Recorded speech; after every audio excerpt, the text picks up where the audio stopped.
My name is Raywat Deonandan, and I'm an assistant professor at the University of Ottawa, as well as a board member of the CSEB. And I'm also the editor of our national newsletter, and an epidemiologist. So a lot of ands in this answer. Well, the content that we try to communicate is pretty broad-based. We try to communicate the ongoing events and opportunities. We try to communicate the breadth of our membership. We try to communicate the essence of our philosophy, even though sometimes we struggle with defining what the essence of our philosophy is. Some of the things that we're trying to be more communicative about include responding to ongoing issues that are currently prevalent in society, etc.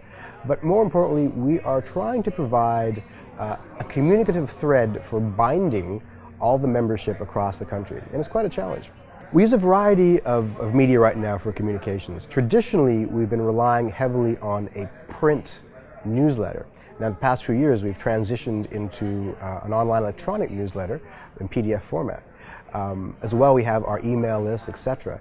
And most recently, we've expanded into Twitter and Facebook, and this has to be the future. I want to add that one of our most recent developments is a podcast. Now, podcasting is it's not a new development, but it's an exciting development to the extent that it is new for a lot of lay people who aren't used to this sort of methodology. It's an opportunity for individuals, for lay people, to be broadcasters on the internet, whether it's through an audio channel or a video channel. We do audio right now. How important is communication to a professional body? It is critical to a professional body, particularly this professional body, which represents a national membership in the second biggest country in the world in terms of geography. Our members are professionals. They are busy. They have a diversity of interests, and they're not entirely aware of what's happening at the board level or at the executive level. And communication I perceive as the artery system of a body. The body is the CSEB. The way that we spread our nutrients, which is information, is through our communication systems. Without information, we are meaningless.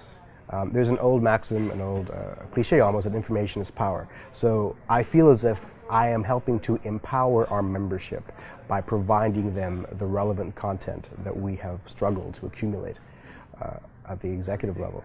I can't understate the criticalness of mastering a communication strategy to keep our society growing and being more effective. I think it's only second in importance to defining an identity. And in fact, communications is critical to the process of defining an identity. If we can't get input from all our members, then we are nothing. We are simply a group of individuals acting in a boardroom with an assumption and a delusion of importance. Our importance comes from the membership and their buy-in.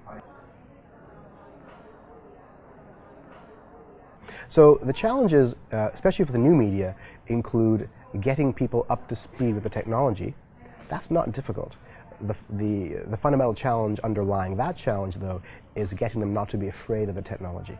So something simple as tweeting, which is simply a matter of having an app on your phone and typing in a thought, it's remarkable how much it terrifies some people. And I'm not sure why, but I'm reminded of the days when cell phones were new, and people were telling me, I don't want to have a cell phone, I want to be found at all times during the day, and my answer is always, you can just turn it off when you don't want to be found. And here we are 10 years later, and everyone has a cell phone, and they're quite fluent and competent with it. Twitter is the same way. The other challenge is in diversity. So we are a national organization, which means you represent all walks of life in the Canadian professional body. Most of what we do right now is in English, and we're trying to service more our Francophone membership. So that costs money. Translational costs are quite substantial. So we have a challenge there. We have a further challenge in getting a more diverse membership base to contribute to our content. We have traditionally the same types of people, the same groups of people who are contributing to our newsletter, for example. One of the things I'd like to see is a broader selection of members contributing ideas, content, suggestions even, for what to communicate more. The CSEB newsletter is currently called The Bulletin, and we're thinking about renaming it because it's kind of a dry name. It is at this point, our primary communication tool for our national membership. When I took it over, I tried to make it into a more conversational, fun, entertainment magazine style tool to engage all the membership regardless of their degree of academic depth, regardless of their degree perhaps of scholastic knowledge, regardless of their degree of interest in research. And how can people get involved? I want people to be involved so badly. I want membership to understand that this is their tool, their device, their instrument for communication. If you have an idea for content in the newsletter, contact me, contact the board, contact anyone who knows me.